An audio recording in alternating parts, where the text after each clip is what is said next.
জি, message শ্যাম পাটোয়ারি, আবার ওই পুরোনো জায়গায় আসি যে সেই হামলার ঘটনায় যারা জড়িতরা সেনা ক্যাম্পে গিয়ে তো সরি বলেছেন এবং তারা বলেছেন আর হবে না।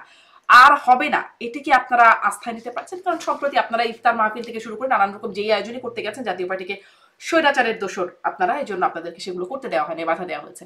আর হবে না, এটি কি আপনারা আস্থায় নিতে পারেন? রংপুরের খুব সুমিষ্টভাষী ব্রিগেডিয়ার জেনারেল সাহেব খুব মিষ্টি হেসে বলেছেন যে এটা রংপুরে হবে না, বাংলাদেশের কোথাও হবে না। তো আমরা সেনাবাহিনীর কথার উপর আস্থা রাখতে চাই। হুম, সকল দল তাদের মত প্রকাশ করবে, তাদের প্রোগ্রাম করবে, সেখানে অ্যাটাক হবে কেন? তো অ্যাটাক হচ্ছে কেন? তাত্ত্বিকভাবে জাতীয় পার্টিকে নিয়ে এনসিপি একটি আম, সংকটে পড়ে গেছে। প্রথম সংকট হচ্ছে জাতীয় পার্টিকে আম, জাতীয় পার্টি পালায়নি, প্রথম কথা। দ্বিতীয় কথা, জাতীয় পার্টির একটা বড় অংশ, কারণ আমি টকশোতে সুস্পষ্টভাবে আন্দোলনের পক্ষে কথা বলেছি, মেয়র মোস্তফা আন্দোলন করছে, এবং আমাদের চেয়ারম্যান সংসদে বলেছে যারা বৈষম্য বিরোধী আন্দোলন করছে তারা মুক্তিযোদ্ধা। তো আমাদেরকে আন্দোলন বিরোধীও বলতে পারছে না। কিন্তু আমাদের ভোট আছে, উত্তরবঙ্গে ব্যাপক ভোট আছে, তার সাথে ফ্লোটিং ভোটের একটা সম্ভাবনা আছে, তার সাথে কোনো কারণে আমরা বড় বা ছোট একটি দলের সাথে জোট করে ফেলতে পারি যে কোনো সময়। ঠিক এর কোনো একটি ঘটনা ঘটলেই দেখা যাবে জাতীয় পার্টি বেশ উল্লেখযোগ্য সংখ্যক ভোট বা আসন পাচ্ছে। হুম, 91 সালে চরম প্রতিকূলতার মধ্যে আম, জাতীয় পার্টি 35টি আসন পেয়েছিল, চরম প্রতিকূলতা, পোস্টার লাগাতে পারেনি, ভোট চাইতে পারেনি। 70টি আসনে সেকেন্ড হাইয়েস্ট ভোট পেয়েছিল। 96 সালে জাতীয় পার্টি 16% ভোট পেয়েছিল। এনসিপির এই সাফল্য আসার সম্ভাবনা আপাত দৃষ্টিতে তারা দেখছে না। জাতীয় পার্টিকে ধ্বংস করতে পারলে, জাতীয় পার্টিকে গর্তে ঢুকিয়ে ফেলতে পারলে, জাতীয় পার্টিকে ঘরে ঢুকিয়ে খাঁচাবন্দি করতে পারলে এনসিপির মনে হচ্ছে যে তারা হয়তোবা উত্তরবঙ্গে জাতীয় পার্টির ভোটগুলো পাবে, যেটি সম্পূর্ণ ভুল, হুম। সম্পূর্ণ ভ্রান্ত। জি, বরঞ্চ আপনি আমি শেষ বলছেন যে করে দিচ্ছি। আপনারা হয়তো বড় বা ছোট দলের সাথে জোট করে ফেলতে পারেন। মানে আপনাদের সাথে আরেকটা ট্যাগ আছে, মানে স্বৈরাচারের দোসরের বাইরে আরেকটা বিষয় বলা হয় যে আপনারা সুবিধাবাদী রাজনীতি করেন আরকি। কখনো আওয়ামী লীগের সাথে জোট, কখনো বিএনপি, যখন যার সাথে সুবিধা হয় তখন তাদের সাথে জোট করেন। কখনো বা আ গৃহপালিত বিরোধী দলের তকমা আপনাদের কপালে জোটে। এরকম কিছু বিষয় আছে। তো আপনারা আসলে কি ভাবছেন? এবার কাদের সাথে জোট করতে পারেন? মানে করতে পারেন আপনি বলছিলেন যদি করেন। এরকম কোনো প্ল্যান হয়েছে? পরিকল্পনা আছে? উম সমালোচনা তাদেরকে নিয়েই হবে যারা আলোচনার যোগ্য। জাতীয় পার্টি আলোচনার যোগ্য, তাই জাতীয় পার্টি কিন্তু সমালোচনা হচ্ছে। বাংলাদেশে তো এই যে গতকালকে আমাদের উপদেষ্টা স্যার কতগুলো দলকে ডাকলেন, আম, দলগুলো কিন্তু আমরা চিনি না। এই প্রথম দেখলাম 6 মাস পরে, 2 মাস পরে হঠাৎ দেখলাম যে শুধু ওনার মিটিং এ ডাকার জন্য কিছু দল গেছে। নাও, জোট তো রাজনীতির খুবই গুরুত্বপূর্ণ অংশ, তবে জাতীয় পার্টি 91 সালে সম্পূর্ণ একা জোট করেছিল, সম্পূর্ণ একা, এবং সকল ইকুয়েশনের বাইরে গিয়ে ব্যাপক ভোট পেয়েছিলেন। এবং শাহাবুদ্দিন সাহেব, তার সবসময় সমালোচনা করি, কিন্তু তিনি কিন্তু 3 মাসের মধ্যে ভোট করেছিলেন, বিচার করেছিলেন, কিছু সংস্কারও করেছিলেন। এবং জাতীয় পার্টি 96 সালে একা ভোট করে 16% ভোট পেয়েছে। 2001 সালে জাতীয় পার্টির বিএনপির সাথে জোট হওয়ার কথা ছিল। আমি যেটা ভিতরে, 2001 সালে যেহেতু এরশাদ জেলে ছিলেন, শেখ হাসিনা এরশাদকে জেলে নিয়েছিলেন, জাতীয় পার্টির সাথে বিএনপির জোট হওয়ার সমূহ সম্ভাবনা ছিল। পরবর্তীতে জামাতের কারণে মূলত এই জোটটি হয়নি 2001 সালে। পরে জাতীয় পার্টি একা ভোট করে 14টি আসন পায়। ঠিক সে কারণেই জাতীয় পার্টি 8 সালে বা 6 সালে জোট ছাড়া ভোট করবে না এমনটি কি সিদ্ধান্ত নিয়ে নেয়। আর 2001 সালে একটা ঘটনা ঘটে, যেখানে বিএনপির প্রার্থী, সেখানে জামাতের প্রার্থী নাই, যেখানে জামাতের প্রার্থী, সেখানে বিএনপির প্রার্থী নেই। 2001 সালের ঘটনা বলছি। এটি নতুন ধরনের একটি ইলেকশন বন্দোবস্ত নিয়ে আসে। ওই বন্দোবস্তের পরে আর কোন দলেরই জোট ছাড়া ভোট করা খুব টাফ হয়ে গিয়েছে। আওয়ামী লীগ, বিএনপি, জাতীয় পার্টি, জামাত, 4 দলেরই। দেখা যাচ্ছে যেখানে তখন, যেখানে 8 সালে আরেকটা মডেল আসলো, যেখানে আওয়ামী লীগ আছে ওখানে জাতীয় পার্টি নাই, যেখানে জাতীয় পার্টি আছে সেখানে আওয়ামী লীগ নাই। একই রকম 2008 সালে যেখানে জামাত ছিল সেখানে বিএনপি ছিল না, যেখানে বিএনপি ছিল সেখানে জামাত ছিল না। 14 সালের একতরফা ইলেকশনে গিয়ে আমরা খুব ক্ষতিগ্রস্ত হই এই কারণে যে আমাদের রিয়েল ভোট ব্যাংক, উত্তরবঙ্গ বা বরিশাল বা সিলেট বা চিটাগাং বা সাতক্ষীরা, রিয়েল ভোট ব্যাংক থেকে আমরা এমপি বানাতে পারি না। যে কারণে একটা ডামাডোলের নির্বাচন যেহেতু ছিল, যে আমি প্রত্যাহার করেছি, আমার পাশে পীরগাছা প্রত্যাহার করেছে, গাইবান্ধার 5টি আসন 5টি প্রত্যাহার করে, ওইখানে 5টি আসনেই অন্য এমপিরা এই 10-15 বছর ধরে রুল করেছে। যে কারণে আমাদের ওখানে সংগঠন নষ্ট হয়েছে, ক্ষতিগ্রস্ত হয়েছে। সামনে প্রথম হচ্ছে আমরা মুক্তিযুদ্ধের সপক্ষের শক্তি, দেশের সার্বভৌমত্বের শক্তি, দেশের স্বাধীনতা অখণ্ডতা বজায় রেখে দেশকে যারা ভালোবাসবে, 71কে যারা আত্মস্থ করবে, আমরা তাদের সাথে জোট করব প্রয়োজনে। তবে এই বিষয়ে সর্বোচ্চ সর্বময় ক্ষমতা অবশ্যই পার্টির চেয়ারম্যানের। উনি এ বিষয়ে সুচিন্তিত মতামত দিচ্ছেন। প্রতি সেকেন্ডে জাতীয় পার্টি দেশের রাজনীতি পট পরিবর্তন হচ্ছে, প্রতি সেকেন্ডে। তো সেক্ষেত্রে আমরা মনে করি ভোট কবে হবে, সকল দল অংশগ্রহণ করবে কিনা, এটা তো একটা রাজনৈতিক ভারসাম্যর বিষয়। এটা বললে অনেকে আমাদেরকে দালাল বলবে, অনেকে আমাদেরকে বলবে যে আমরা বিগত স্বৈরাচারকে আহ, পুনর্বহাল করছি। ব্যাপারটা মোটেও তা না। ব্যাপারটি হচ্ছে যখন আপনি দাঁড়িপাল্লার একটা সাইডে অনেক বেশি ভার দেবেন আর একটা সাইড ফাঁকা রাখবেন, তখন দাঁড়িপাল্লা আপনি ওজন করতে পারবেন না। নৌকায় আপনি এক পাশে এক সারি মাল্লা দিয়ে দিলেন, আরেক পাশে কাউকে রাখলেন না, নৌকা ডুবে গেছে, ডুবে যায়। সেরকম একটি বড় দল ছাড়া যদি বিএনপি ভোটে নেমে যায়, এই বিএনপি 280টি আসন পাবে, 290টি আসন পাবে। 290টি আসনের একটি দলকে আপনি স্বৈরাচার হওয়া থেকে কিভাবে ঠেকাবেন? সামনের ভোটের চ্যালেঞ্জ হবে, এটি নিয়ে কেউ আসলে সেভাবে কথা বলছে না। আমি সংসদ থেকে দেখেছি বাংলাদেশের মূল সমস্যা ছিল দুর্বল, ছোট, ক্ষীণ, স্তিমিত বিরোধী দল। সংসদে 120-এর প্লাস প্লাস বিরোধী দল লাগবে। যখন সংসদে 120-এর প্লাস প্লাস বিরোধী দল হবে, অটোমেটিক্যালি সরকার সীমাবদ্ধ হতে বাধ্য হবে। কারণ প্রতিটি এমপি একটা ইনস্টিটিউশন, প্রতিটি এমপি একজন পার্লামেন্টারিয়ান, তার পার্লামেন্টে প্রিভিলেজ আছে, সে যা ইচ্ছা তাই বলতে পারবে। তো 120 জন পার্লামেন্টারিয়ান যখন সমালোচনা করবে, 140 জন পার্লামেন্টারিয়ান যখন সমালোচনা করবে, তখন ন্যাচারালি সরকার সীমাবদ্ধ হতে বাধ্য হবে। সেই জন্য সকল দল যদি অংশগ্রহণ না করে, আপনি কিভাবে 140 বিরোধী দল করবেন? এবং রাজনীতি হচ্ছে ভারসাম্যর খেলা। আজকে আওয়ামী লীগ আপনারা নাই, কি সামনে শেষ করে অংশগ্রহণ দিচ্ছে করবেন কিনা এবং আপনাদেরকে অংশগ্রহণ করতে দিবেও কিনা সেই প্রশ্নটা আগেও করেছি, এখনো করছি। সাথে সাথে ওই বিষয়টা আপনারা বলছিলেন যে মুক্তিযুদ্ধের পক্ষের শক্তির সাথে আপনারা জোট করতে পারেন, কাদেরকে বা কাদেরকে আপনারা মিন করছেন? জনগণ। মুক্তিযুদ্ধের সপক্ষের শক্তি জনগণ। জনগণের এদেশের সাথে তারা জোট করবেন না, জোট তো কোনো রাজনৈতিক দলের সাথে। হ্যাঁ, সেটা একটা মোর্চা। আমরা আমরা আমরা মনে করি দেশের স্বার্থে এখন একটা 71 মোর্চা করা প্রয়োজন, মুক্তিযুদ্ধ মোর্চা করা প্রয়োজন। সেই মোর্চায় সকল দল থাকবে, সকল মত থাকবে, আম, যারা বাংলাদেশকে ওন করে, 71-কে ওন করে। আমি মনে করি এই মহান আন্দোলনের পরেও 24-এর আন্দোলনটা তো অসাধারণ ছিল, এবং আমরা জানি দেশে বিদেশে সকলে অংশগ্রহণ করেছে। কিন্তু 71কে তো আন্দোলন ওন করে করার আওয়ামী লীগ, তাহলে আওয়ামী লীগ কি সেই মোর্চায় থাকবে? 71 ওন করে আওয়ামী লীগ। আওয়ামী লীগ তো নিষিদ্ধ দল। যদি আওয়ামী লীগ নিষিদ্ধ দলই থেকে থাকে, আইনগতভাবে তো আওয়ামী লীগ তাহলে ভোট করতে পারবে না, অবশ্যই। আর আওয়ামী লীগ এখনো পরিবর্তিত হয়নি, আওয়ামী লীগকে পরিবর্তিত হতে হবে। আওয়ামী লীগকে রিয়েলাইজ করতে হবে যে 24 সালের যত কনস্পিরেসি থিওরি তারা দিক, তারা জনগণের ম্যান্ডেট হারিয়ে ফেলেছিল। তবে এই কথা সত্য, এখন বর্তমান সরকারের ব্যর্থতার কারণে, করিডোর ইস্যুর কারণে জনগণের একটা সেগমেন্ট এখন আবার আওয়ামী লীগের ভার্সনটাকে রিলেট করছে। রাজনীতি ন্যারেটিভস এর খেলা। একটা ন্যারেটিভস কিন্তু দাঁড়িয়ে গেছে, 3টা ন্যারেটিভস দাঁড়িয়ে গেছে। একটা অংশ যারা আওয়ামী লীগের অংশ, তারা জেনুইনলি মনে করছে যে হয়তো বা দেশকে করিডোর দেয়নি দেখে ওই শেখ হাসিনাকে চলে যেতে হয়েছে। একটা অংশ মনে করছে যে ডক্টর ইউনূস করিডোর দিয়ে হলো দেশ থাকতে চাচ্ছে, তো দেশ বিক্রি করে দিয়ে দিতে যাচ্ছে। যে ন্যারেটিভ গুলো অনেক সময় আওয়ামী লীগকে বলা হতো যে আওয়ামী লীগ আসলে বাংলাদেশ হিন্দু হয়ে যাবে, আওয়ামী লীগ আসলে বাংলাদেশ ইন্ডিয়ার প্রদেশ হয়ে যাবে। এই ন্যারেটিভসে কিন্তু আওয়ামী লীগ 21 বছর ক্ষমতার বাইরে ছিল। আর আর যেটি ঘটবে, ন্যারেটিভস আরেকটি আছে যে ওয়াকার সাহেব উনি ক্ষমতা লোভী না, উনি 5 তারিখে ক্ষমতা নেননি, উনি এখনো ক্ষমতা চান না, উনি একটা ইলেকশন চান। ইঙ্গিতবাহী হচ্ছে উনি আর ইনক্লুসিভ অক্ষরটি বলেনি, এর আগে উনি ইনক্লুসিভ বলতেন। কারণ এই যে আইন হয়ে গেছে, উনি তো আইনের বাইরে যেতে পারবেন না, যখন যেটা আইন হবে ওটা উনাকে অবে করতে হবে। 2, ওয়াকার সাহেব ক্ষমতা চান না, কিন্তু ইলেকশন ছাড়া ডক্টর ইউনূস সাহেব ক্ষমতায় থাকতে চান। এই পারসেপশনটা ডক্টর ইউনূসের জন্য কি ভয়ঙ্কর! তার মতো ব্যক্তিত্বকে কোথায় নামিয়ে আনা হচ্ছে? যারা তার অ্যাডভাইজার, যারা তার পাশে আছেন, যারা তাকে ব্যবহার করছেন হীন স্বার্থে। উনি ক্ষমতা থাকছেন, একতরফা ভোট হবে, ক্ষমতা যাবে বিএনপি। উনি ক্ষমতা থাকবেন, জামাতের নিবন্ধন প্রত্যাহার হয়ে গেল, এটা স্বাভাবিক। উনি ক্ষমতা থাকছেন, আজহার সাহেবের মৃত্যুদণ্ড থেকে উনিকে ছেড়ে দেওয়া হলো, এগুলো খুব নর্মাল। বিজয়ী শক্তি তার বিজয়টাকে এনজয় করবে বা প্রিভিলেজ গুলো নেবে, এটা খুব নর্মাল। কিন্তু ওনাকে রেখে এগুলো করা হচ্ছে, যে কারণে ওনার হাই ইমেজ, গ্লোবাল ইমেজ একসময় কিন্তু প্রবলেমে পড়বে। উনি রাজনীতিতে সকল রাজনীতিবিদকে কাছে টানতে পারেননি।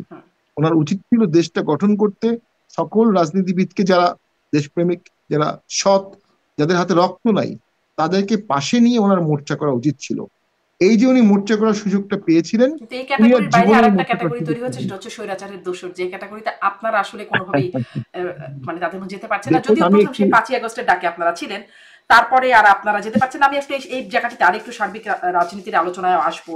জাতীয় ঐক্যমত কমিশনের 2য় দফা শুরু হলো, একটা মানে বরাবরের মতো আপনারা ডাক পাচ্ছেন না, একটু ওটা নিয়েও জানতে চাইবো। তবে আপনি বলছিলেন যে জামাতের নিবন্ধন ফিরে পাওয়া, এটিএম আজহারুল ইসলামের রিভিউ পিটিশনে মানে নজিরবিহীনভাবে মৃত্যুদণ্ড থেকে খালাস পেয়ে যাওয়া এবং বিচারের নামে অবিচার হয়েছে, এরকম রায় আসলো। এখন আন্তর্জাতিক অপরাধ ট্রাইব্যুনালে শেখ হাসিনার বিচার শুরু হয়েছে, সাবেক প্রধানমন্ত্রী, এবং সেটা একদম টেলিভিশনে সরাসরি দেখানো হচ্ছে।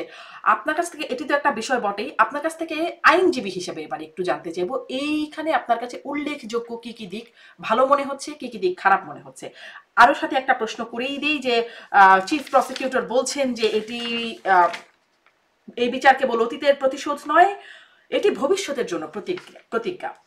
কেবল অতীতের প্রতিশোধ নয়, অতীতের প্রতিশোধ প্লাস ভবিষ্যতের জন্য প্রতিজ্ঞা, বিষয়টা এরকম মনে হচ্ছে। মানে এটাও একটা বিশ্লেষণ একটু জানতে চাই। দেখুন, যদি মোটা দাগে আমরা বলি দেশে মানুষ মারা গেছে, মানুষ মারা গেলে বিচার হবে, খুব নর্মাল। বিচারটা যুদ্ধাপরাধী ট্রাইব্যুনালে হতে হবে কেন? আমরা কি আসলে একটা যুদ্ধ অবস্থায় ছিলাম? বিকজ এখানে একটু আইনগত বিষয়টা হচ্ছে, যখনই যুদ্ধাপরাধী ট্রাইব্যুনাল ও ওয়ার ক্রাইমস ট্রাইব্যুনাল অ্যাক্ট 1973 আন্ডারে কোনো ট্রাইব্যুনাল হবে, কোনো ট্রায়াল হবে, কোনো ল হবে, ওই লটা যদি ফান্ডামেন্টাল রাইটস এর সাথে কন্ট্রাডিক্টরি হয় তাহলেও বাতিল হবে না। এটা আর্টিকেল 47-এ এই প্রোটেকশনটা দেয়া আছে, যদি ওয়ার ক্রাইমের জন্য কোনো ল করা হয় তাহলে সে লটা সংবিধান বা ফান্ডামেন্টাল রাইটস এর সাথে কন্ট্রাডিক্টরি হলেও বাতিল হবে না। তার মানে এই না যে আপনি ওয়ার ক্রাইম ট্রাইব্যুনাল করবেন কোনো মানবাধিকারই মানবেন না, ব্যাপারটা তা না। ওখানে রুলস অফ এভিডেন্স রিল্যাক্সড করা আছে। রুলস অফ এভিডেন্স, যেমন হেয়ার্স এভিডেন্স আপনি নর্মাল ট্রাইব্যুনাল নিতে পারবেন না, কিন্তু ওখানে পারবেন। সমস্যা হলো আর্টিকেল 47-এ বলা আছে, ওয়ার শব্দটা বলা আছে, যুদ্ধ। সেই যুদ্ধটা আমরা এখানে হয়েছে কিনা এটা একটা ব্যাখ্যা আসবে। দুই, ওখানে মোস্টলি স্ট্রেস করা হয়েছে প্রিজনার অফ ওয়ার, ব্যক্তি, organisation and prisoner of war. এটা কনজাংটিভ না ডিসজাংটিভ একটু বলা মুশকিল। অর্থাৎ প্রিজনার অফ ওয়ার ছাড়া অ্যাবসেন্সিয়া ট্রায়াল করা যাবে কিনা, যদিও পরবর্তীতে আইনে বলা হয়েছে যে আপনি অ্যাবসেন্সিয়া ট্রায়াল করতে পারবেন, কিন্তু 47-এ অ্যাবসেন্সিয়া ট্রায়াল আছে কিনা, কারণ 47-এ প্রোটেকশন না থাকলে আপনি আইনে প্রোটেকশন আনলে সেটা কিন্তু কন্ট্রাডিক্টরি হয়ে যাবে ফান্ডামেন্টাল রাইটস এর সাথে। দ্বিতীয় হচ্ছে, ওয়ার ক্রাইমস ট্রাইব্যুনাল পৃথিবীতে যতগুলো হয়েছে, যত আমার মনে পড়ে, কোনো জায়গায় অ্যাবসেন্সিয়া ট্রায়াল হয়নি আমার ধারণা, আমি যত জানি। এ বিষয়ে আমি বিশেষজ্ঞ একদমই না।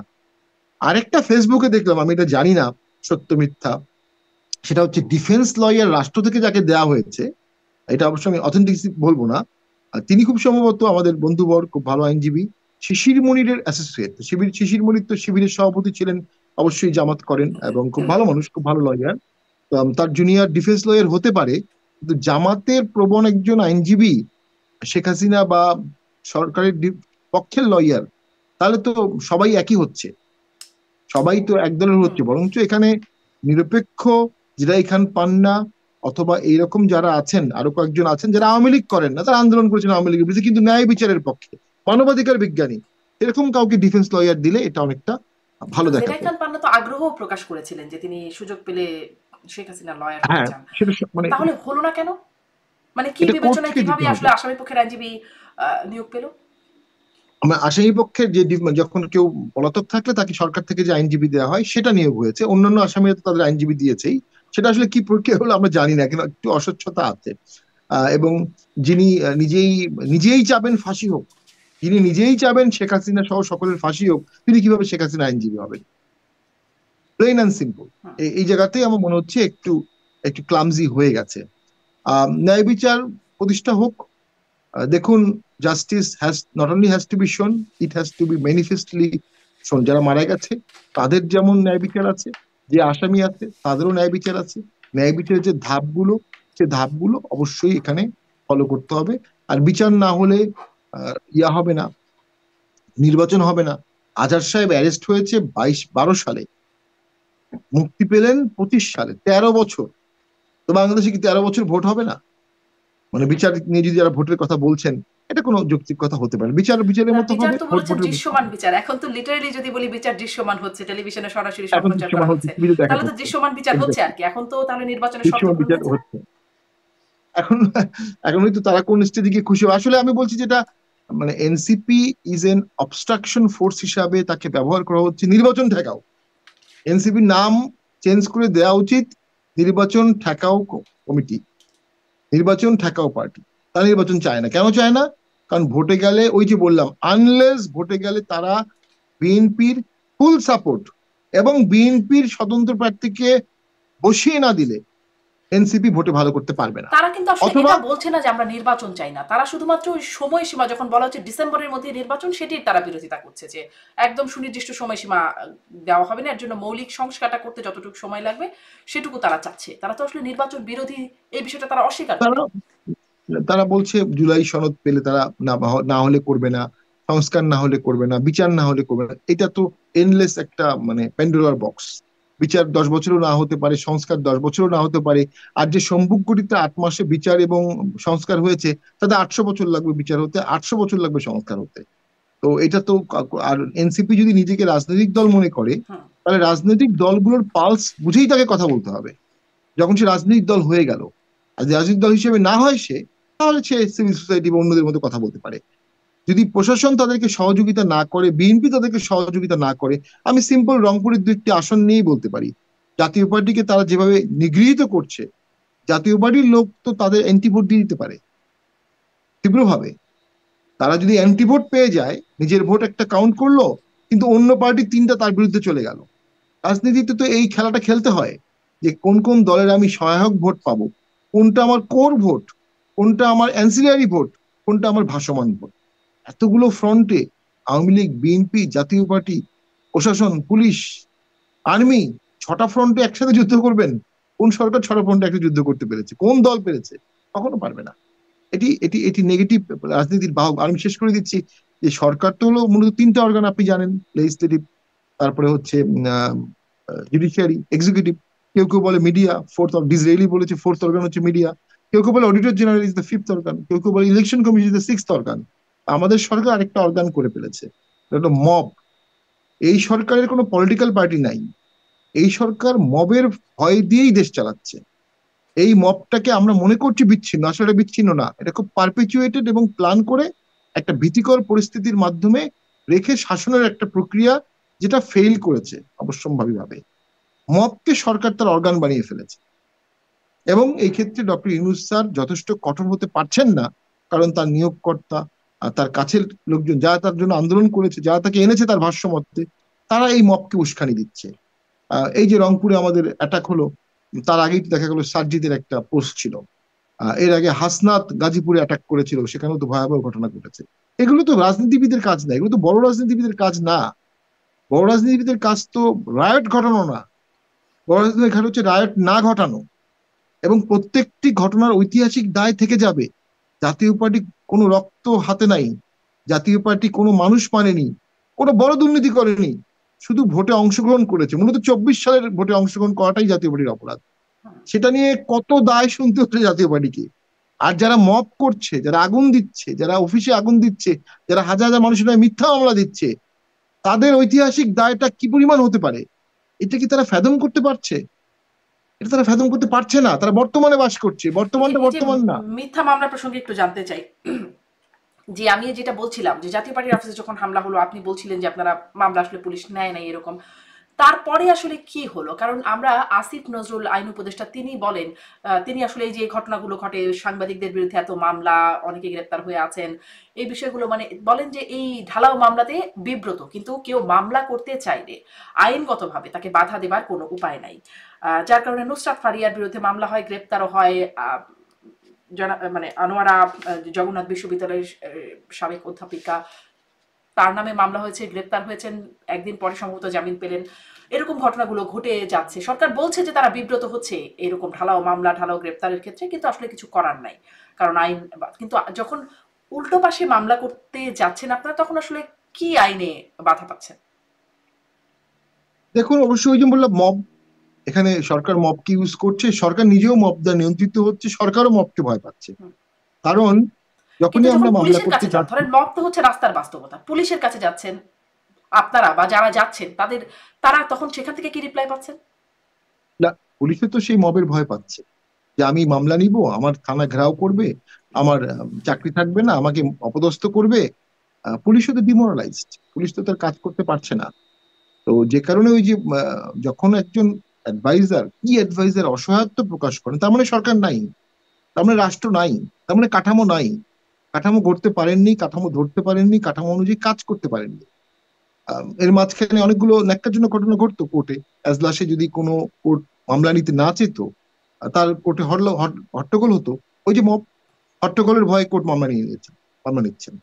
তো সেই যে জুডিশিয়াল মাইন্ড অ্যাপ্লাই করার যে কামনা বাসনা বা যে ওথ, সেই ওথটা জুডিশিয়ারিকে করতে দেওয়া হচ্ছে না। জুডিশিয়ারি নিজস্ব অনেক সীমাবদ্ধতা আছে আভ্যন্তরীণ, কিন্তু তাকে যদি ফ্রিলি কাজ করতে দেওয়া হয়, সে কিছু ন্যায় বিচার নিশ্চিত করতে পারবে।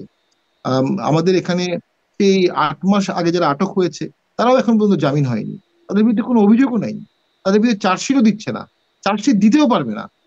কিন্তু সরকার অ্যাটর্নি জেনারেল অফিস থেকে আপিল করা হয়েছে, 7 মাস 8 মাস ধরে তারা জেলে আছে কোনো অভিযোগ ছাড়া। এদের অনেকে হয়তো কিন্তু বা কিন্তু সরকার আন্দোলনের তো সময় আসলে মানে এখানে দেশেও তাহলে ছিল না। করার থাকে তাই না ব্যারিস্টার শামীম পাটোয়ারি? কারণ যদি এই যে অ্যাটর্নি জেনারেল অফিস থেকে যদি রাষ্ট্রপক্ষ যদি জামিনের বিরোধিতা না করে তাহলে তো আসলে জামিন পাওয়া সম্ভব।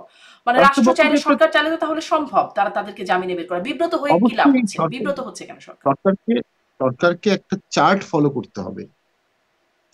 সিসি ক্যামেরা এভিডেন্স, অথবা 164, অথবা ডিএনএ এভিডেন্স, অথবা কথাবার্তায় কাজে কারা কারা হত্যাকারীর সাথে ছিল, কারা কারা হত্যায় অংশগ্রহণ করেছে, আর কারা করেনি। যারা করেনি তাদেরকে সরকার নিজে থেকে জামিন দিয়ে দেওয়া উচিত। এরকম নজির বাংলাদেশে ঘটেনি, বাট ঘটা উচিত। যে আমরা 10,000 লোকের জন্য এসেছি, এদেরকে জামিন দিয়ে দেন, সরকারের কোনো আপত্তি নাই। সরকারের যদি আপত্তি না থাকে, বিচারক সেখানে তার জুডিশিয়াল মাইন্ড অ্যাপ্লাই করে জামিন দিতে পারেন। সেই ক্ষমতাটা কেন attorney general office is not attorney general of government of Bangladesh, attorney general is attorney general for Bangladesh. উনি বাংলাদেশের অ্যাটর্নি জেনারেল, উনি কিন্তু সরকারের অ্যাটর্নি জেনারেল না। এবং সংবিধানে অ্যাটর্নি জেনারেল একটা চ্যাপ্টার আছে, চিন্তা করতে পারেন, একটা চ্যাপ্টার সংবিধানে অ্যাটর্নি জেনারেলকে নিয়ে দেয়া আছে। হুম। তাকে ন্যায় বিচার করতে হবে, এবং তার উপর দায়িত্ব অর্পিত হচ্ছে এ কারণে যে তিনি যেহেতু ল প্র্যাকটিস করেন বা তার অধীনে অনেক ল অফিসার আছেন, তিনি একটা লিস্ট করতে পারেন যে এদের এদের বিরুদ্ধে আমাদের কোনো অভিযোগ থাকার কোনো কারণ নাই। ন্যায় বিচার যদি না থাকে সমাজে, তাহলে তো জঙ্গিবাদ বাড়বে, হুম। তাহলে সহিংসতা বাড়বে, তাহলে তো একসময় সবাই অস্ত্র হাতে নিবে, জি। এবং সেই অস্ত্রের যাক বিরুদ্ধে সেটা পুলিশ হচ্ছে না। দাঁড়াবে না। দেখা যাচ্ছে যে আপনি বলছিলেন যে ৮ মাস আগেও যারা গ্রেপ্তার হয়েছেন, জেলখানায় গেছেন তারা জামিন এখনো পাচ্ছেন না। আমি একটু এই যে আপনি বলছিলেন যে এটিএম আজহার তার মৃত্যুদণ্ড থেকে একদম খালাস পাওয়া বা আরো যেই শেখ হাসিনার আইনজীবী বা আসামি পক্ষের আইনজীবীরাও জামাতের লোকজন সেখানে আইনজীবীর দায়িত্ব পাচ্ছেন। আসলে কি পুরো এই আন্তর্জাতিক অপরাধ ট্রাইব্যুনালটা জামাত নিয়ন্ত্রণ করছে? না, সেটা তো আমরা বলতে পারবো না। তবে যারা জামাতের নেতৃবৃন্দ মানে বা জামাতের চিফ সাথে, প্রসিকিউটরও তো ওরকমই। তিনি আগে হ্যাঁ, জামাতের মানে জামাতে যুদ্ধাপরাধী ছিলেন, হিসেবে পরে যারা ইডি অভিযুক্ত পার্টিতে হয়েছেন ছিলেন। তাদের আইনজীবী ছিলেন। আম, দেখুন, জামাতের নেতৃবৃন্দকে যুদ্ধাপরাধী ট্রাইব্যুনালে ফাঁসি দেওয়া হয়েছে, ফাঁসি কার্যকরও হয়েছে। এরপরে 17 বছর এই সরকার, একটা সরকার ছিল 16 বছর, সেই সরকারের পতন হয়েছে। পতন ঘটানোর ক্ষেত্রে জামাত মুখ্য ভূমিকা পালন করেছে। এখন জামাত তো তার যে রাগ, ক্ষোভ, দুঃখ, কষ্ট, বেদনা, এটা সে করবে। অর্থাৎ উম তাদেরকে যুদ্ধবন্দী ট্রাইব্যুনালে বিচার না হওয়া পর্যন্ত জামাত স্বস্তি পাবে না। আহ এই ক্ষেত্রে অবশ্যই জামাতের এই দাবি অযৌক্তিকও বলবো না, যেহেতু মানুষ মারা গেছে। কিন্তু ল মেনটেন করতে হবে, ন্যায় বিচার মেনটেন করতে হবে, আবেগ দিয়ে বিচার করা যাবে না, বিচারটা বস্তুনিষ্ঠ হতে হবে। আরেকটি হচ্ছে দেশ, দেশ তো চালাতে হবে। জামাত তো আর দেশ চালাবে না, সরকার গঠন করবে না এট দ্য মোমেন্ট, এবং একসময় অন্য সরকার আসবে, তারপর আরেক সরকার আসবে, তারপর আরেক সরকার আসবে। তো সেই ক্ষেত্রে সেই দেশটা কিভাবে চলবে, এইটার একটা কাঠামো তো সরকারকে করতে হবে, এটা একটা কাঠামো তো জামাতকে করতে হবে। যেহেতু তারা উইনিং ফোর্স, ব্যাপারটা তো এমন না যে আমরা মধ্যযুগে আছি, সুলতান মাহমুদ বাংলাদেশ এসে ইন্ডিয়া দখল করলেন, সোনাদানা সব নিয়ে গেলেন, অথবা মোহাম্মদ ঘুরি আসলেন, তার প্রিয় স্লেবকে দিয়ে গেলেন, কুতুবুদ্দিন আইবক তুমি বা ভারতবর্ষ শাসন করো। ব্যাপারটা তা না। আমরা তখনও ভঙ্গুর ডেমোক্রেসিতে ছিলাম, এখনো ভঙ্গুর ডেমোক্রেসিতে আছি, বা ডেমোক্রেসিতে আছি। কোন দলতন্ত্র বা রাজতন্ত্রে বাংলাদেশ রূপান্তর হয়নি, যে আগে আওয়ামী লীগের ছিল বাংলাদেশ, এখন জামাতের বাংলাদেশ হয়ে গেছে। নো, তখনও সবার বাংলাদেশ ছিল, এখনো সবার বাংলাদেশ আছে। তখনও আওয়ামী লীগ ভুল কাঠামোতে গেছে, এখনো কাউকে ভুল কাঠামোতে যেতে দেয়া যাবে না। এদেশের মানুষের মধ্যে একাত্তর নিয়ে তীব্র প্যাশন আছে, ইসলাম ধর্ম নিয়ে তীব্র প্যাশন আছে। কোন রাজনৈতিক দল এই দুটো প্যাশনকে একত্রিত করতে পারেনি জাতীয় পার্টি ছাড়া। জাতীয় পার্টি মুজিবনগর সরকারের স্বীকৃতি দিয়েছে, সেখানে অসাধারণ মনুমেন্ট করেছে, মুক্তিযুদ্ধের স্বীকৃতি দিয়েছে, শুক্রবার ছুটি ঘোষণা করেছে, মসজিদ মন্দির সব জায়গায় বিদ্যুৎ বিল মকুব করেছে, এবং রাষ্ট্রধর্ম ইসলাম করেছে। কেন করেছে? একটা জাতীয়তাবাদ তৈরি করেছে, যেখানে ধর্ম থাকবে কিছুটা, যেখানে আবার পাশাপাশি আপনার ইয়াও থাকবে, একাত্তর থাকবে, একাত্তরকে বাদ দিয়ে না, হবেই না। এই যে কম্পোজিশনটা, এই কম্পোজিশনটা দেশের জন্য অসাধারণ একটা দর্শন হতে পারত।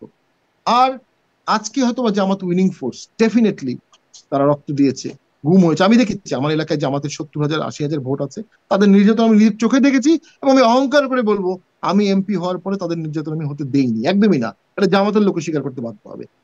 কিন্তু জামাত কি তার একাত্তরের ভূমিকার কোনো জাস্টিফিকেশন দিতে পারবে ক্ষমা চাওয়া ছাড়া? এবং জামাতের আমির, আমি তো মনে করি অসাধারণ প্রজ্ঞাবান ব্যক্তি। কোনো কোনো ক্ষেত্রে যখনই আজহার সাহেব রিলিজ হলেন, উনি কিন্তু প্রথমেই বললেন আমাদের আচরণে অনেক অতীতে কেউ কষ্ট পেয়ে থাকতে পারেন। উনি কিন্তু একাত্তরকে মিন করেছেন, আমি যেটুকু বুঝছি। একাত্তরে বাংলাদেশে ধর্ষণ হয়েছে। পাকিস্তান আর্মিরা একটা থিওরি নিয়ে এসেছিল যে রেপ বাংলাদেশি গার্লস, যাতে আমাদের পাকিস্তানের ভোট বেড়ে যায়। ভোট কম তো আমাদের, আর ওদের মানুষ মেরে ফেলো, ওদের জমিটা নাও। কি অশ্লীল, কি নৃশংস! নিজের দেশের মানুষের উপরে সেনাবাহিনী রেলিয়ে ব্রাশ ফায়ার করেছে। আমরা যে মুসলিম ভ্রাতৃত্ব বলি, পাকিস্তান আর্মিও মুসলিম ছিল, আমরাও মুসলিম ছিল, আমাদেরকে মেরেছে। এবং আজকে যারা প্রচন্ড ভারত বিরোধিতা করে নানা কারণে, তখন যদি ভারত এই 1 কোটি লোককে আশ্রয় না দিত, ওই 50 লক্ষ লোক দুর্ভিক্ষে বাংলাদেশে মারা যেত বর্ডারে। এটা বাস্তব কথা। এবং ভারত যদি সেই সময় আশ্রয় না দিত, আমাদের এই যুদ্ধটা আরো 3 বছর 4 বছর 5 বছর 7 বছর চলতো, আরো অনেক লোক মারা যেত। এটা ভারতেরও বার্ডেন হতো, আমাদেরও বার্ডেন হতো। আমরা আদৌ স্বাধীন হতে পারতাম কিনা আমরা জানি না।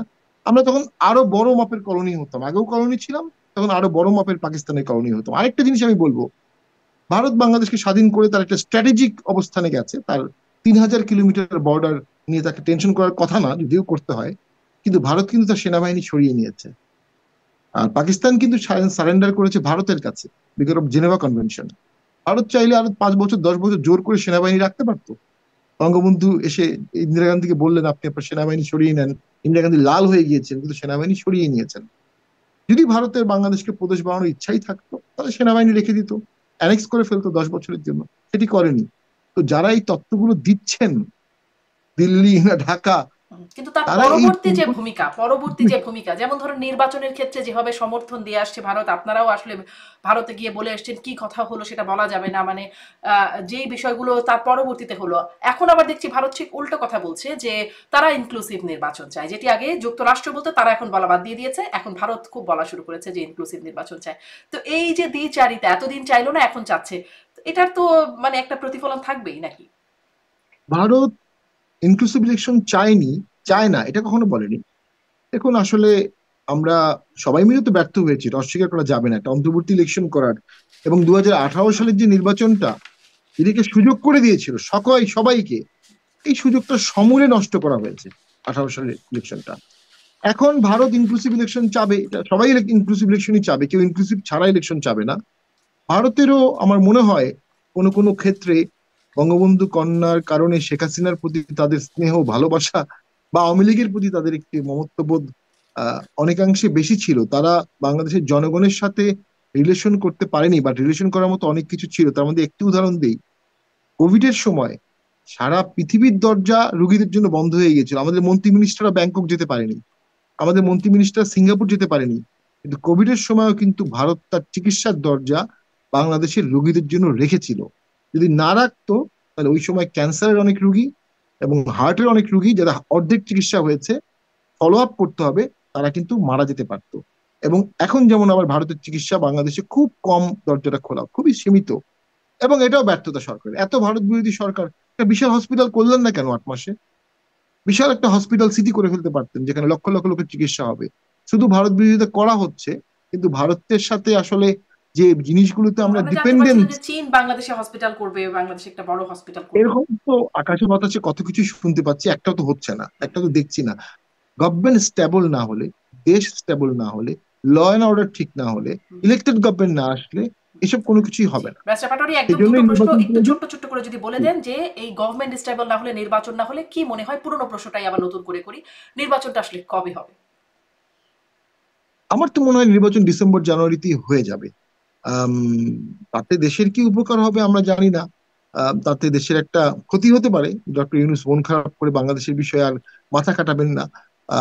But on the other hand, BNP যেভাবে ভোট চাচ্ছে, 26টি দল যেভাবে ভোট চাচ্ছে, তারেক জিয়া যেভাবে স্পষ্ট বলেছে ডিসেম্বরেই ভোট হতে হবে, এখান থেকে সরে আসলে তো বিএনপির ক্রেডিবিলিটি থাকবে না, বিএনপির পলিটিক্যাল বাইটিং থাকবে না।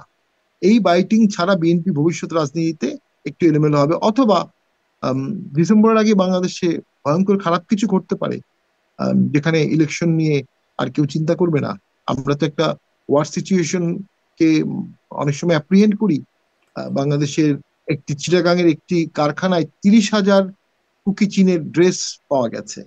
তো বাংলাদেশ তো ইনভলভ হয়ে যাচ্ছে, বিভিন্ন জায়গায় ইনভলভ করা হচ্ছে আসলে, যেটা বিগত সময় খুব sharply rules of non engagement maintain করে বাংলাদেশকে ইনভলভ করা হতো না, খুব কৌশলে। কিন্তু আমরা দেখছি ইনভলভ হয়ে যাচ্ছে। এই ইনভলভ হয়ে যাওয়া দেশটায় অরাজকতা হতে পারে, এক্সটার্নাল ওয়ার হতে পারে, আম, যেটা আমরা মনে করি ডেফিনেটলি যে কোনো মূল্যে আমাদেরকে ঠেকাতে হবে। ওই জন্য তো জাতীয় ঐক্য দরকার। এই যুদ্ধ যেন না হয়, এই সিভিল ওয়ার যেন না হয়। রাজনীতির জায়গায়, ভোটের জায়গায়, ফান্ডামেন্টাল জায়গায় আবার সবাই একসাথে বসতে হবে। আপনি দেখেন পাকিস্তান ইস্যুতে ভারতে কি অসাধারণ ভাবে তারা ক্লোজ ডোর বসলো, এবং আসাদুদ্দিন ওয়ারসি, সবচেয়ে পপুলার মুসলিম লিডার, সে ওপেনলি কিন্তু পাকিস্তান অ্যাটাককে সমর্থন করেছে, ওপেনলি, ইন্ডিয়াতে। তো ওই ঐক্যমতটা আমাদের করার মতো তো ব্যক্তি একজনই ছিল, ডক্টর ইউনুস। উনি করলেন না, করবেন না, আর কেউ আসবেও না। তার মানে বাংলাদেশ একটা দীর্ঘমেয়াদী অনৈক্যের মধ্যে পড়ে গেছে। ঐক্যমত কমিশন তো অনৈক্যমত কমিশন হয়ে যাচ্ছে আস্তে আস্তে। এক হচ্ছে তারা প্রথমেই জাতীয় পার্টিকে ডাকছে না, বা আরো অনেক দলকে ডাকছে না, পাশাপাশি নিজেদের মধ্যেই তাদের কোনো ঐক্য হওয়ার কোনো সম্ভাবনা আমি দেখি না। তো আন্দোলনকারী দলগুলো যারা দাবি করছে, আন্দোলনে আমরা অংশগ্রহণ করেছি কিন্তু আমাদেরকে টেকনিক্যাল কারণে বাদ দিয়ে দিয়েছে, যারা অংশগ্রহণ করছে তারাই তো ঐক্যমত হচ্ছে না। ডাবল অনৈক্য হচ্ছে ওখানে, গোড়া থেকে একটা অনৈক্য, আর শুরু থেকে একটা অনৈক্য। জি, সেই অনৈক্যকে কাটানোর জন্যই তো ঐক্যমত কমিশন। যাই হোক, দেখা যাক দ্বিতীয় দফার কমিশনের বৈঠকে কি আসে, কি পাওয়া যায়। অনেক ধন্যবাদ ব্যারিস্টার পাটোয়ারি এতক্ষণ সময় দেওয়ার জন্য। সামনের পরিস্থিতি নিয়ে নিশ্চয়ই আবার কথা বলবার সুযোগ হবে আপনার সাথে। ধন্যবাদ দর্শক, এতক্ষণ সাথে থাকবার জন্য। আজকের মতো বিদায় নিচ্ছি।